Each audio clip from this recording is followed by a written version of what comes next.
All right, well, good morning, everyone. So my name is Vinny Labella. I've been with the Office of Continuous Improvement for about 6 years now.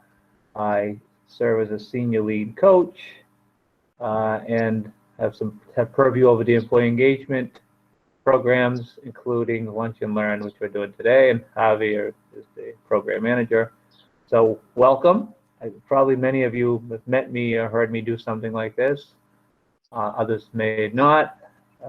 My accent's Boston, for anyone who's not clear.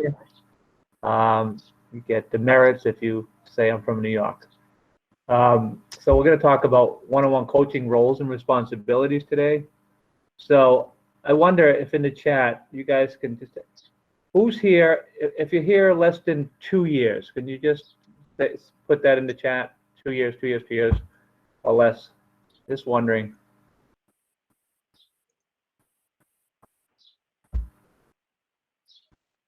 Okay.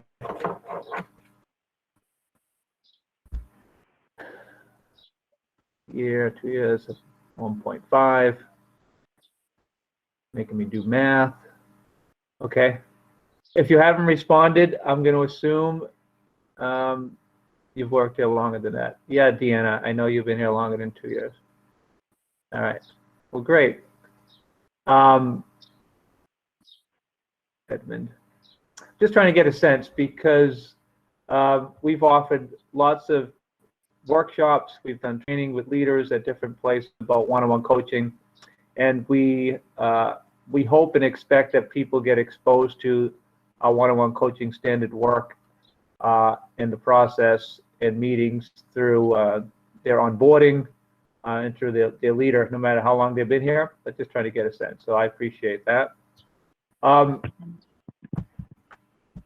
Javi, next slide. So here's what I want to accomplish today with you folks. So I want us all to grow our understanding of the purpose of coaching at ADOT. Why do we coach?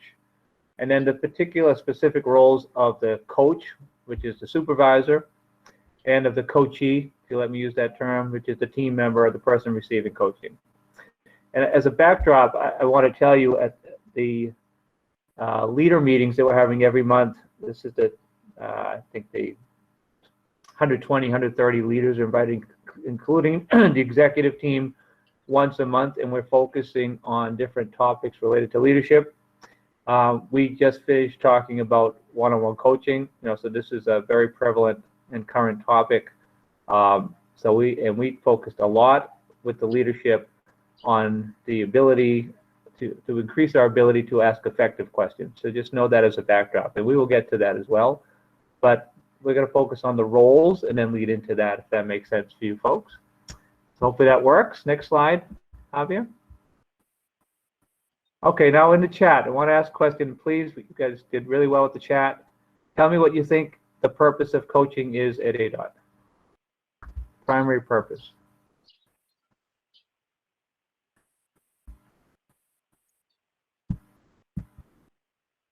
Problem solving, feedback, growth, support, group performance, right? Group skills, continuous improvement, a lot of folks saying that, employee development, okay? Listen and learn, help others develop. Awesome. Improve job duties, we maybe call that results, developing leaders, enhance individual and teamwork, support, a lot of learning and development comments. Awesome. Raise the level of performance, communication. Great. Now, you guys nailed it, right? So the primary purpose, because there's lots of forms of coaching out there, right? If you played sports or your kids play sports, there's coaching of that. Some people might have a fitness coach. There could be PIPs as well, right? Performance, based on increasing performance where there's problems. But we expect and we want everyone at ADOT to receive coaching with the primary purpose of development, and particularly developing problem-solving skills. Javi, we go to the next slide. And bingo, there it is, right? So we want to coach for development. We want, and this is a sign of respect by the leader. supervisor doing the coaching or anyone offering coaching. It could be mentoring, also not of your leader. But we're talking about direct report and supervisor coaching for the most part. This demonstration of an investment of time, patience, and effort, right, to get a longer-term result, longer-term growth, is a great sign of respect, right? And we ask all leaders at all levels that to develop others, and that's a skill we want to develop, and that should be part of all leader standard work, if you've heard that term, right? So this is a big thing at ADOT, but it's not easy, and we're going to talk about how this happens, okay? And as you have questions as you go in, feel free to ask them. And Tom Peters, by the way, is renowned writer on management practices. He's best known for Search for Excellence, but a lot of folks read his works. He's very good guide in this realm. Next slide, Javier. So let's talk about the supervisor's particular role, right, in coaching for development. So we ask leaders at all levels, the supervisor, to be accountable to conduct regularly scheduled one-on-ones. So I've imaged the schedule there. So the first thing we said, put it on the schedule, right? We want to make time for this. We don't want to find time. We try to find time. Often we don't get it on the schedule. And then we ask the leader to follow the standardized approach shown in the standard work document. The standard work is on our website. If you guys haven't seen it, I have the ability to show it here as well. And then using that standardized document and the approach, it helps a leader focus on these things: to increase problem-solving capability, employee development, to achieve stronger results and behaviors. You build stronger relationships of trust, align expectations, and prepare for annual reviews. Right. So we just finished annual reviews. It's much easier to do and much more reliable and accurate if we use feedback and notes from our regularly scheduled one-on-ones. The key thing this year, right, we're moving away from MAP. Our new annual review will focus on results and behaviors, but that focus should fit right in with how we've set up the role and responsibility for the leader already. The second arrow, right, to achieve stronger results and behaviors. So this is what we're asking leaders to do. Next slide. I have a question for you. Everyone in the meeting, it's a poll. Javi should have the poll set up. Javi, you want to make sure people know how to take the poll at this point? You want to describe it? But the question in the poll is, how often do you participate in scheduled formal one-on-one coaching meetings with your supervisor? Right, so this is not scheduled coaching conversations that come in the Gemba and spontaneous. Those are all great. We love those. We want more of those. We want that to be robust. But in the poll, if you hit the poll next to chat, you can vote right to the chat. Yeah. So it's same place as the Q&A was.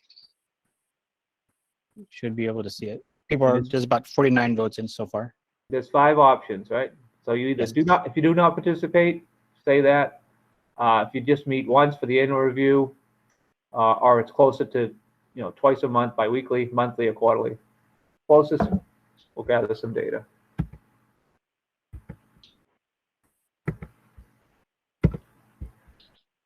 I voted as well. Javi, I can't see the results. I forgot because you're the owner. So. Okay. It's 73 votes in. Monthly is leading. Okay. By almost twice as much. And people are putting in the chat too. Weekly, monthly, 2 or 3 times per year. Okay. Quarterly, monthly, bi-monthly. So we got a mix of the chat and bi-weekly. That's part of my team. Once a month. Thanks, Jennifer. Yeah, monthly is leading by almost half. Half the responses are monthly. Did anyone say no meetings at all? 5 people. Okay. Did anyone say just once a year? 6. Okay. And how many say quarterly? Just wondering. 10. Okay. That's out of 82. Yeah, plus a lot of people putting it here. Thank Bambi says we have weekly meetings on projects, quarterly coaching meetings, and they're not canceled. Interesting. David, do you want to go deeper? Are they often canceled? Does you and your teammates have experiences that they get canceled often? And did they get canceled and not replaced? Is that what you mean?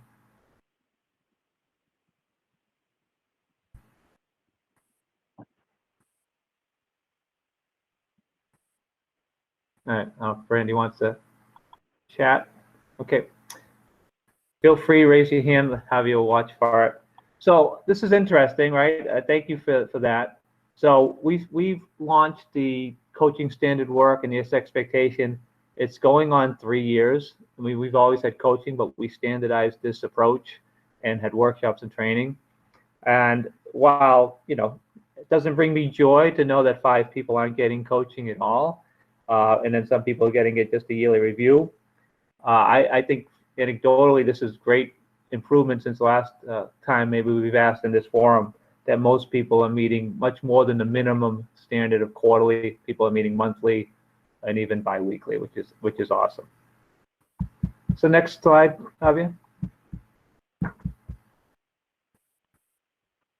All right, so to talk about that.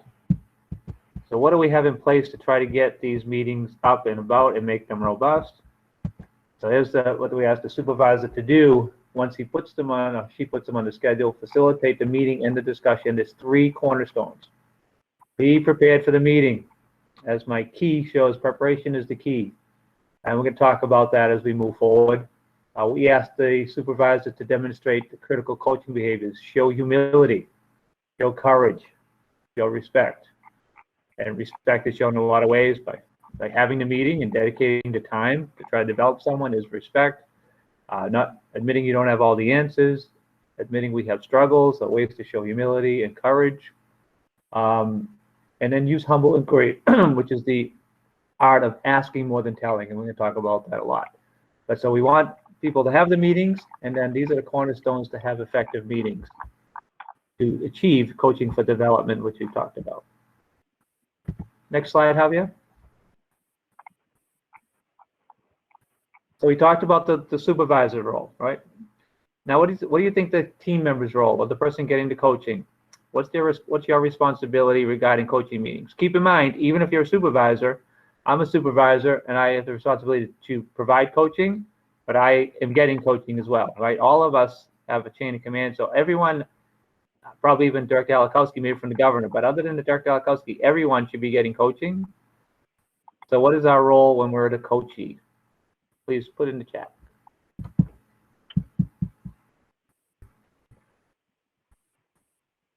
Feedback. Know what they want, need improvement in. Awesome. Coachee should lead the meeting. Come with an agenda. Okay, the end. Be receptive. Set goals. Be honest. Awesome. Listen.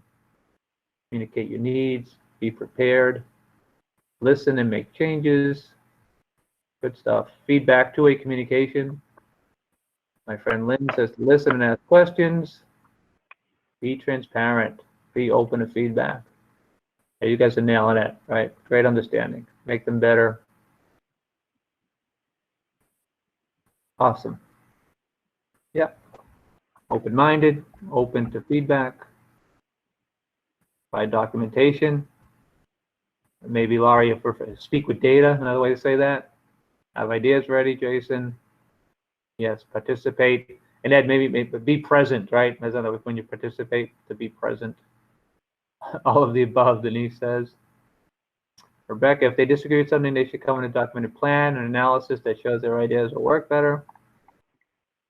Jasmine, bring the problem, be ready to have a solution. Okay. All right, next slide, Javier.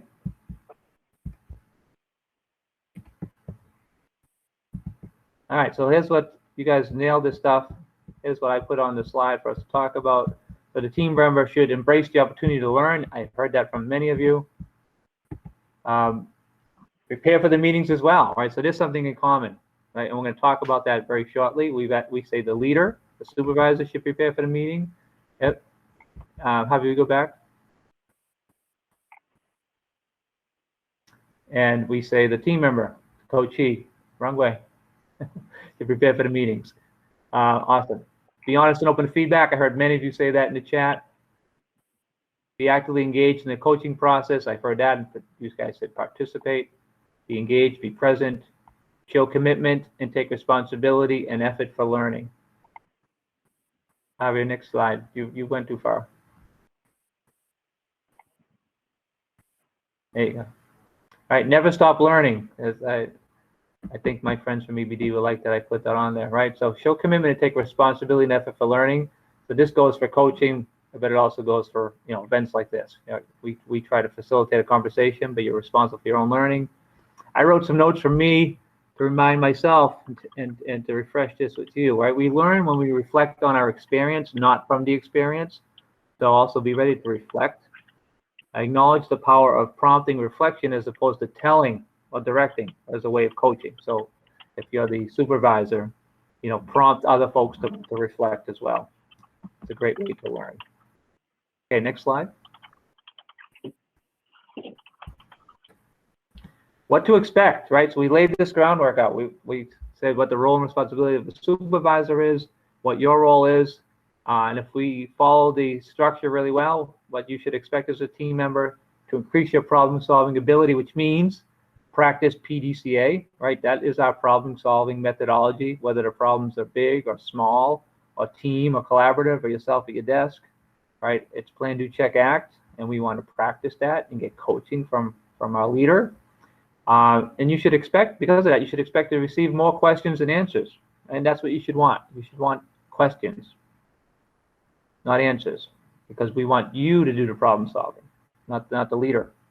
Expect your thinking, your ideas to be challenged, hopefully with no blame and no judgment, but to challenge your thinking and prompt you to think differently possibly, or to validate where your data and your ideas come from. Expect to receive feedback on your behaviors and performance, and expect opportunities to clarify expectations, right? Make sure we want those to be aligned. So this is these are key things that should happen at coaching meetings. Hopefully that makes sense. Next slide, Javier.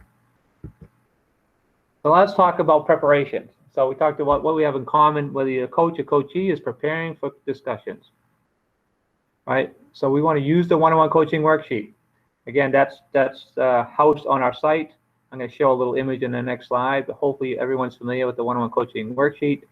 The front side lists topics, etc., place for notes, some guidance for problem solving. In the back side, or the second side, please take advantage of that. It's a list of questions, especially if you're the coach. It's a small sample of many, many questions, but that help with the problem solving process. But someone's put it in the chat earlier that the team member typically would drive this conversation. And I agree with that, right? That's the way it's designed. So we want to ask you to think about what you need to learn by your profession, be prepared to discuss your performance. Many of you said things like data would help, and information. Yes, this is the way you would do that about your performance, metrics, stuff like that would be great. Behaviors, help with problem solving or successive problem solving. Kaizen, which is continuous improvement. Where are you in improving your processes? And in your own personal development needs. All things, right? And seek direction, seek guidance, have questions of your own, and prepare for follow-up conversations. So next slide, Javier, just to give you an image. Right, so guys, this is what it looks like. One-on-one coaching worksheet, the front side. All right, so the topics on the left: review and celebrate successes, there's performance, there's problem solving, Kaizen, employee development, and open discussions or help needed. Do we have to fill out every section of this, folks? Do we have to hit every topic at every meeting? What do you think?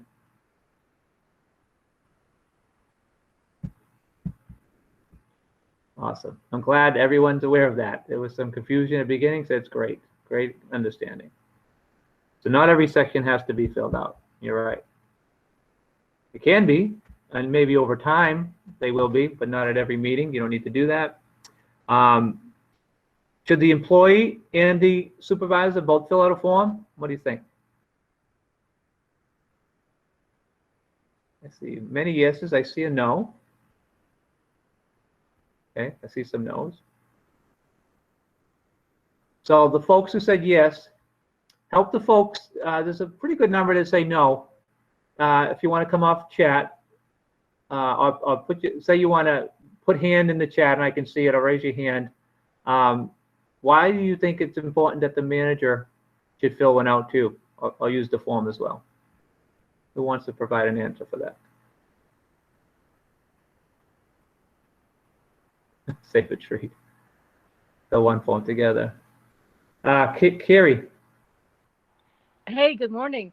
I know for me, I fill out the form, and Jenny and I share a form. My manager and I share a form digitally. So I fill it out, send it to her, and then she fills it in as well, both a little bit before the meeting and then during the meeting with notes about what we talked about. It works really well. Very good. Thank you. Jasmine, I think you had a hand up as well. And then we'll get to Rebecca.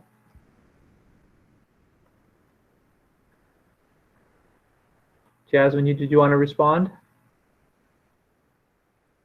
Hello, can you hear me now? Yes, great. I said similar to what the previous lady mentioned, is that it's a collaboration. If you don't work on it together, then it's not viewed as a team effort, and it is. That's what we are. We're a team, and you need their input, and also to hold them accountable. It's they're writing out their success plan, and then they're identifying their areas of opportunity, and then you're just helping them. That's what a coach does, is you help them identify it, and then you support them along. Great. Rebecca, you want to add something as well? It's along the same lines. It also empowers them as well. You're giving them in your documenting that. Also, if you're having a problem with an employee, this is where you're documenting that as well. You're giving the deadlines and things like that. So you can either use that for your map, so you have that documentation, you're not thinking about it. Also, if you're looking to do a performance improvement plan, it also works along that too, because you're documenting that along with your performance improvement plan. Yeah, no, awesome. I think you guys nailed it. Right. So these are like, review and celebrate success, performance, very high level, wording, et cetera. But another way to think of it is, if you have frustrations, bring them to the meeting, write them down. If you have wins, the way to think about success is, what are your wins? What are your goals? What are your challenges, right? So problem solving doesn't just have to be, oh, my metric shows that we're not meeting this deliverable. It could be other challenges you're having with interactions or finding something out, et cetera. Needs, questions, have your questions answered. So the other thing, right? So even if we do a really good job on this, maybe the leader is aware of something that you're not aware of, or maybe the leader thinks something rises in its current form as something that really needs to be covered. So that's the other reason a leader might weigh in, say, yes, let the coachee drive it, but then say, oh, I noticed you didn't put down this. I'd love to talk about this, or this might be follow-up. This might be something that you haven't heard yet, but it's a new directive, a new project, or just something that's on the leader's mind. Maybe the leader was in a Gemba walk and observed something and wants to follow up, right? So this way, both folks get to talk about things they think are important and want that are timely. I can tell you in OCI, I very rarely need to add stuff to the 4 people who prepare it for coaching. They do a very good job. And generally I'm commenting or asking questions or trying to do that. When I do it with Kismet, I fill it out to my leader is Kismet. Sometimes she will have things to add that I didn't cover. And usually it comes in that pocket if something has occurred at the executive level that I'm not aware of, so I wouldn't be able to bring it. But it allows for a full conversation, right? So just keep those things in mind. But I think you guys have a great understanding. I appreciate that. Next slide, Javier. All right, so now we talked about both being prepared. We talked about using the one-on-one coaching sheet. So, but what are the challenges to being prepared for coaching meetings? Is it easy? Do we always get it right? What are the things that get in the way? In the chat. So Spina shows managers better engagement, higher productivity, commenting on the last conversation. Thank you. What are the challenges to being prepared for coaching meetings? Time. Forget to document your successes. Yeah, I think that's probably common, Daniel. We should be proud of our successes and make sure that our leader knows about them. Yeah. Avoidance and shame, that's more powerful than time, Lindsay. Conflicts, committing, time. Yeah. So, yeah, a lot of people are saying time, and that's a struggle for lots of things we do. But if we agree that this is super important, and if especially, I love the way we set this up at ADOT, and that you guys agree that this is driven by the coachee, and we all want to develop our skills. We all want to get better. We want to succeed. We want to get great results. We want to satisfy customers. Then these meetings are important, right? So we have to just think about how can we make time for the important things, right? Hopefully we agree this is as important as any other task or thing we do on a weekly, monthly, quarterly basis, right? So it's trying to make that time, putting it on the schedule is super important. And then shifting it if something comes up, which is normal. So I see more responses here. Shame and avoidance. Again, working different shifts. Okay, Todd, ECD ports. Yeah, folks, many of us don't have a 24-hour schedule or multiple shifts. Some of our team members, our colleagues do have that additional struggle. Unclear guidance and expectations. Okay, Chris. But that's hopefully something that can come up in coaching. Or you can put that in a problem register, right? If that's a problem, there's a place to put it on the problem register to make it visible. Jasmine says, only focusing on the improvement and not solving success. Yeah, I think we all should relax ourselves and say we need to celebrate ourselves and not be shy to do that. Focus on projects being completed, not so much on us. Ah, very interesting, Del. Okay. Linda says, the most important thing we do, keep the lines of communication open. Yeah. So in essence, it's hard to build habits. Hopefully we're all in the process of building habits for the new folks. We have lots of new folks. Building the habit, putting it on your schedule is the best way to do it. Putting some time in, taking notes of how you guys manage your tasks and your time can help you populate. Like I use like a running list, and then when I have my Friday meeting every second Friday of the month, it's usually pretty easy in a few minutes to put the things down because I'm always thinking about what I want to talk to my leader about. Okay, just a tip. Next slide, Javier. So what do you like about using the one-on-one coaching sheet? This will really help us, right? So we believe in Kaizen at OCI, so we have purview over the sheet and the standard work. We could always make improvements. So it helps us to know what's working. What do you like about it? And you can also add what you don't like if you like in the chat. What do you like about the coaching worksheet? Gives you a beginning. Guidelines, okay. Easy to use, that's great. Okay, good to document stuff. Helps organize thoughts, structure, keeps us on track. All those things are the hope. I tell you, that's what we want it to do. Specific, organization, record, great measurement tools. Oh, thanks, Jennifer. Directs the meetings efficiently. Well, good. Good. Glad to hear that. All right, next slide, Javier. So I want to get a little deeper. I want to share this, what I consider a coaching principle. Right, so if you are coaching team members, right, so this is dedicated to supervisors, to develop their capability to think and solve problems, which we said is the goal, then we have to let them think, not tell them what to think. I'm going to repeat that. So if we're coaching team members, we have to develop their capability to think and solve problems. We have to let them think, not tell them what to think. Yeah, Christy said, I wish it was more simple. So in essence, we don't want the coach to do the thinking, right? We want the team member to do the thinking. So now in the chat, I want to ask you the next question. I want you to think about that coaching principle.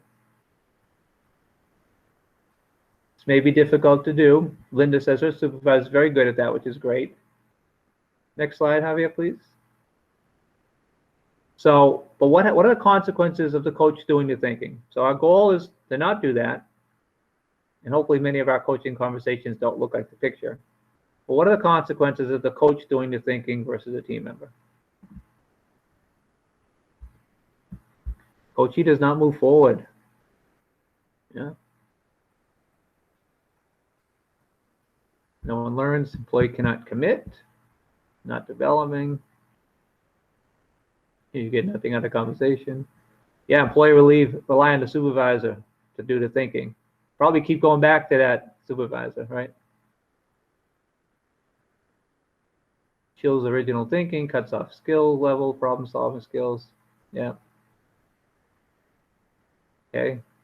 Less engagement, growth. Thanks. Yeah. Employee shuts up, closes up, shuts down, right? There's a way to say it, Edmund, right? Employee shuts down. Yep, not helping the development. So we want to be very honest here, right? So this is great. We all understand that it's the consequences of this are there, and they're pretty evident. And basically the benefits are the opposite of that, right? Benefits of the coach allowing the person to do the thinking is a sign of respect, right? It transfers the influence to the coachee, gives them a voice, helps them become better critical thinkers and problem solvers. And isn't that how we build capacity at ADOT, right? If you think about the director's motto, unofficial motto, everybody, every day, everywhere, solving problems. To do that, we need everybody to get opportunities in coaching on their problem solving skills, which allows us to Kaizen processes, to be more productive, to build capacity, because the sad fact is the state keeps growing, the highway miles keep growing, and it seems unlikely that our budgets or our FTE number is going to change anytime soon, right? So this is how we've effectively done more with less, and we want to keep doing that, right? Plus, it also allows people to grow and have satisfaction. Next slide, Javier. And I just like this little picture. Like this is the consequence in a nutshell, right? I think what others think, therefore I am stuck, right? So we don't want that to happen. Next slide. All right, so we've set out, we've talked about what we want to achieve. We talked about the importance of people developing their problem-solving skills. We talked about some of the challenges of getting ready for the meeting. And again, I shared earlier, and I'll remind us, like, so this was a big topic at the leadership meeting. Again, 120, 130 leaders coming together, and we did a workshop on coaching, but the focus was asking questions, asking versus telling, because we all are admitting, being humble and showing courage to say that's hard to do. We know that's what we should do, but it could be difficult. And the practice is humble inquiry that we ask leaders to do at all levels. We want to ask more than tell, right? And this little image talks about asking. What does asking look like? Things like, what do you think we should do versus we will do this, right? We want to teach a man or a woman to fish, right? We don't want to have to keep giving them the fish, right? But this is difficult. This could be very difficult to do. Next slide, please, Javier. So I wanted to break it down to 3 basic techniques when you practice humble inquiry, right? It's do less telling, do more asking, and then be a good listener and acknowledging, right? But that's harder to do as well. But those are the 3 basic techniques. And why? Because many folks here, like other places, have risen through the ranks or prize their own abilities to solve problems. We're all problem solvers. So it can be hard to transition from problem solver to helping people solve problems, right? We want to jump in, it's natural, right? We think we know the answers, we think we know the problem itself, and we think we know the answers, but we don't, right? Because it's not our work, it's the work of the person doing the work. Next slide, please, Javier. I want to step on my own slides. So we ask people to wear their coaching hats. Value the team member. What does that mean? We need to acknowledge that we do not know as much as they do about the problem situation, right? That takes humility. Many leaders were great at the job that at one time maybe that the coachee has done, but they don't do that job anymore, right? So we have to acknowledge that the person has the ability and the knowledge of the current state that we don't have. Then we need to balance our experience of what? Our experience with problem solving, 8-step problem solving, PDCA, with the other person's knowledge of the actual situation. And then we use questions to empower them and unlock the team members' problem solving potential. Again, this is another sign of respect. We believe that everyone has problem solving abilities and potential, Our job is to ask questions to unlock that ability. And then do not judge. We do not want to judge the correctness of what they are thinking. We ask questions, right? And no matter what folks say, we don't know if it's the right answer or the wrong answer for sure, right? We just want to keep asking questions to get them to keep thinking and keep probing themselves. Okay, we don't want to judge it. No blame, no judgment comes out here. So good coaching questions can be hard, takes practice, but they should be open-ended, non-leading, right? And that's another trap we talked a lot about last week with leaders. Non-leading, it's very easy to lead people to your suggestions, where you think the answers are. Saying, oh, I'm not giving the answer, but you're kind of leading them there. We don't want to do that, but it's a very common trap. I do it myself. I catch myself more often than I wish. Non-judgmental, and you keep in mind the purpose of your asking questions. I have a hidden slide. I'm just going to use it to help, right? So asking with respect is superior to telling, but it's difficult. I'm going to read a quote. Actually, Javier, I'm looking at the time. We have time. If I unhide that slide, or can you do it? Can we show it? The hidden slide? So I don't have to read it and people can't see it.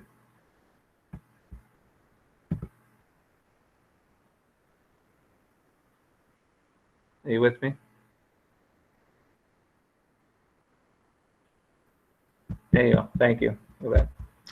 So here's a slide we actually did share with leaders. I really like it. So asking with respect is superior to telling, but it's difficult. And here's a quote from the Harvard Business Review. Being authentically curious can take practice and rewiring. You have to accept the idea that others may be as smart as you. I would like to even go stronger, smarter than you or me, and suspend habits like asserting a strong point of view. So let's tackle them one by one. So I see 3 main points. Being authentically curious. What do you think that means? In the chat, what does it mean to be authentically curious? Or how do we show that? How do we show that?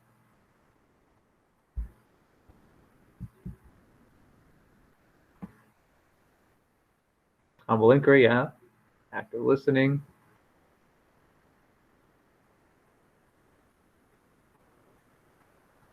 Listen, I'm trying to come with the next question. Yeah, that's hard. That's hard to do, right, Lindsay?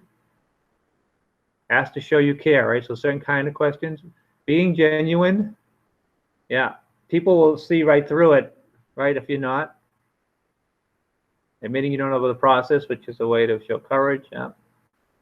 Don't fill in their own words and blanks. I can tell you, I sometimes share this. I used to be in sales, and I had to learn very quickly to listen and more than talking. And there's a saying in sales, he who talks first loses. So I had to learn, if I wanted to feed my family, that I wanted to ask a question and then just stay silent. So I used to put my pen in my mouth, kind of gross, but it stopped me from talking. And if the customer spoke first, I had a much better chance of locking up the deal, I can tell you. And the coaching is very similar. It can be hard, right? We struggle with silence sometimes. But we want to ask questions, and really, if we're really curious, we can show that by waiting for a response, right? And it kind of take an interest, yes. Now, it's the second part of this. You have to accept the ideas that others may be as smart as you.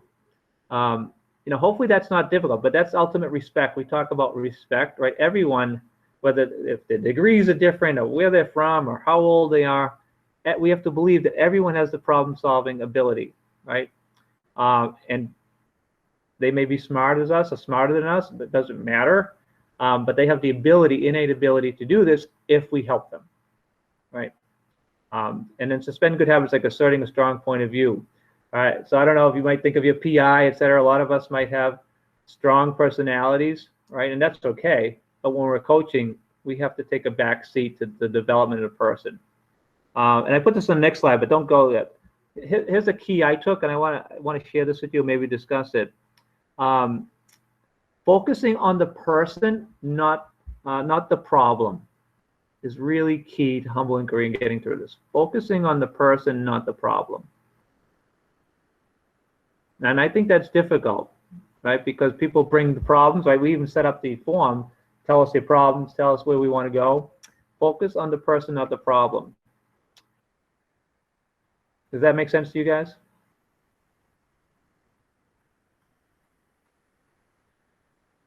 Yeah. Because what happens when we focus on the problem? If I come to a meeting and one of my folks, one of my team members brings a problem, I focus on the problem. What am I more likely to do? I start trying to solve the problem, right, Patricia? And that doesn't allow the team member to do it. If I focus on the person, it may be easier for me not to try to solve the problem, right? So the two P's, the difference in the P's, I think, are huge. It was my takeaway from the leader discussion last week. So I'm sharing that with you. And if you're the one getting the coaching, you know, there's opportunities to coach up as well, or to look for that. Okay. Anyone who's a supervisor want to speak to that? Their experience with focusing on the person versus the problem or the struggle?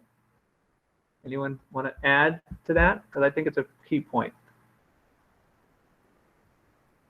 By hand or chat? No? Okay, next slide, Javier.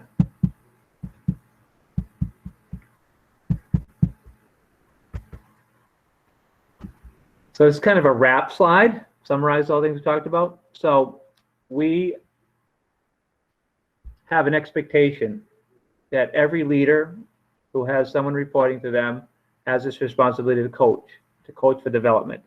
The three cornerstones, again, is prepare, right? But both folks have this responsibility to prepare. But what does it mean to prepare for a leader beyond the one-on-one coaching worksheet? So what do you think it means? What does it mean to prepare beyond filling out the sheet if you're the supervisor? Respond in the chat if you would. What does it mean to prepare?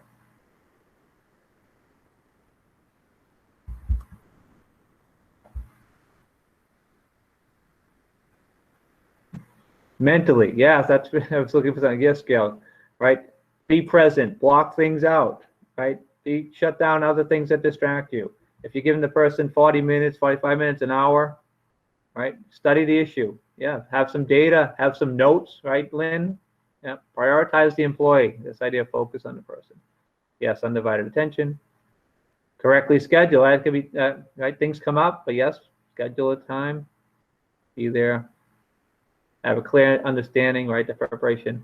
You know, I don't know how many. I know we provide the one-on-one coaching worksheet prior to the meeting, sometimes right before, which can be a problem actually because we don't have a chance to dissect it. But generally, because I like to think we meet pretty regularly, informally, that we're not blindsided very often by the worksheets at OCI. But if the sooner you have it or ask for it for your team member, it gives you more time to prepare. Be present, not distracted by preoccupations. Know the needs of the employee and prepare to answer their questions. Yeah, that's great, Crystal. That can be difficult, right? But we are expected to know the particular needs of employees because they're not all built the same, right? Everyone has different needs, different levels of understanding, all right? We want to meet them where they're at in their journey. Yeah, Todd, be aware of the issues employees facing. Awesome. The other thing I would suggest, right? So we prepare, you guys nailed it. So besides just the worksheet is the mindset, right? But it also may be preparing for facilitating, right? So we want to demonstrate humility, courage, and respect when we facilitate. Right, so we want to think about what does that look like? How can I be show humility? You know, again, but we also talked about being authentic, right? So being falsely humble, if people are going to catch on, that's not going to be very effective. How do you show humility? How can I show courage? All right, and how can I keep being reminded of respect? How can I focus on my listening, my presence, acknowledging, giving them celebrations, showing appreciation? You know, show care, all those things, right? But we can prepare for that as well in terms of mindset and our behaviors. And think about and reflect. Key thing here in preparation is reflecting on our last meetings, our last interactions. That's how we learn, and that's how we say, I'm going to get in the right mental space. And this can go for the coachee as well, right? if the coachee did not do the things we talked about, I wasn't in a good headspace, I wasn't prepared, I wasn't really owning my own learning, right? We want everyone to reflect and come prepared. That's part of the preparation. And then, of course, this active skill set, this actual activity of asking versus telling, right? So those are the three main components, and focusing on the person, not the problem, seems to be pay dirt. That's really where we want to shift the paradigm, so that as coaches, we're not solving problems. We're focusing on the person in front of us and their ability to solve the problem, and giving them feedback or asking more questions to stimulate their problem solving and their learning. So that's my last slide. The next slide says questions. So we have almost 15 minutes. What are your questions regarding coaching and responsibilities? I'm just going to, while you guys think about that, I'm going to read Deborah put in the chat, ADOT transitioning to a new evaluation system, not yet fully explained, but incorporates coaching records. Deborah has a concern that the intersection of coaching is that coaching will now be somewhat fear-based, and the coaching aspect will suffer. Nobody wants to bring up their problems that are being evaluated. After all, evaluation is inherently judgmental. We are supposed to approach coaching with no blame or judgment. There's a lot there, Deborah. So if anyone else wants to speak to this, or raise your hand, but I'll give it a shot of responding, and Deborah can tell if I'm on the right track, if this is a question or just putting this out there.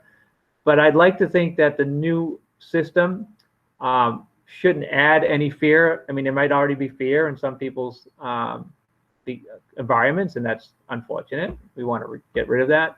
But I hope that the new system doesn't add that on its face, because we always talked about results in behaviors. I just don't think it was called out as and two big factors. We had lots of different competencies in MAP.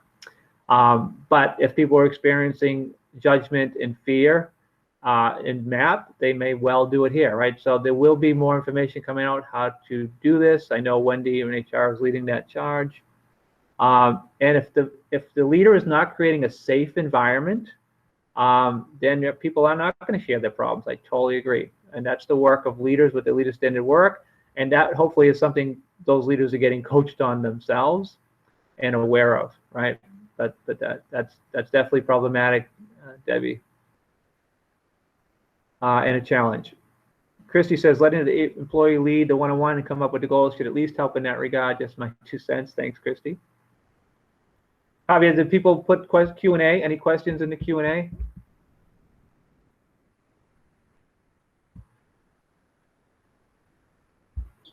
No, nothing yet. No other questions in the chat? Deborah, did you want to comment? Did I address your comments adequately?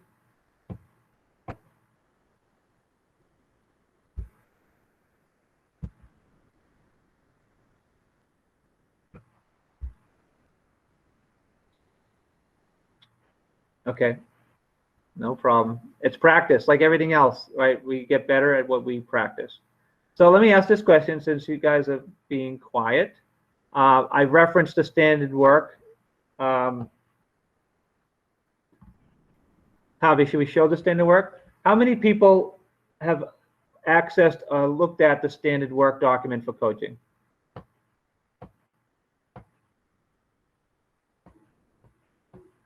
In the chat, let me know if you guys use it. No?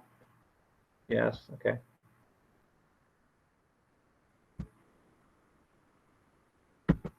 Mostly yeses, okay. So I can tell you at a high level what the standard work does for either person in the meeting. It talks about knowing your role. It talks about scheduling the meeting, step 2, preparing for it with the one-on-one coaching worksheet, which you talked about, the leader facilitating the meeting with humble inquiry and demonstrating the behaviors. And then the big one that I talked about towards the end is reflect. Reflect, reflect, reflect.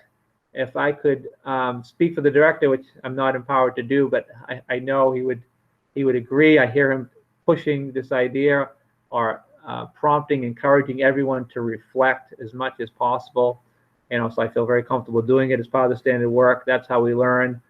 Reflect on all meetings, but especially these coaching meetings, whether you're the coach or the coachee. But that's the standard work for the meeting. And please go to the OCI site to to reference it.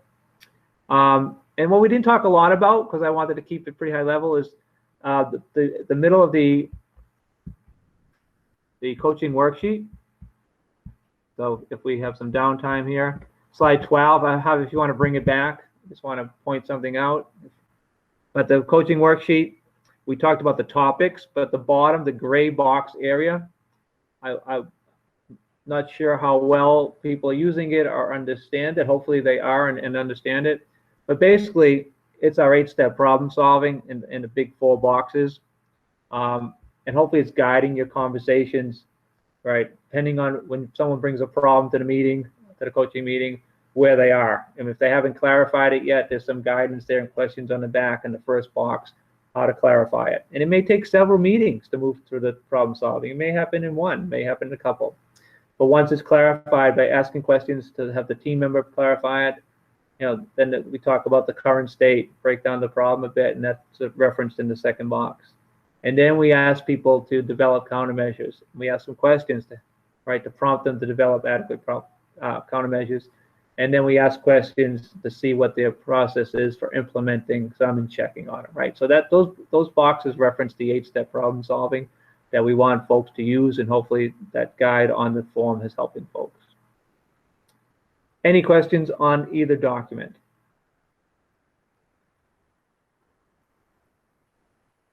Okay, no. And so a lot of people are chatting about the new performance management system, AZ Performs. Yeah, so people weighing in about behaviors. If there are worries, I can tell you that HR is to lead the charge, and the agency will definitely get information out. There was some early information, but more guidance to come to not trip anyone up or let anyone fall behind. So be confident that guidance and communication will be forthcoming, and likely very regularly to keep you where you need to be. Okay. Well, if there's no other questions, I will wrap this. Please don't hesitate to reach out to myself or anyone on the OCI team with questions about coaching. By the way, there's a one-on-one coaching video on our website. 2A.employees did a role play. It's like 7 minutes. So please take advantage of that. We might be posting another coaching video soon that we use with the leadership, like a guest speaker who does an awesome job. So there are resources on our website, and likely we will be producing some training for new managers. So keep that in mind as well. But thanks for attending. See you soon. Thank you.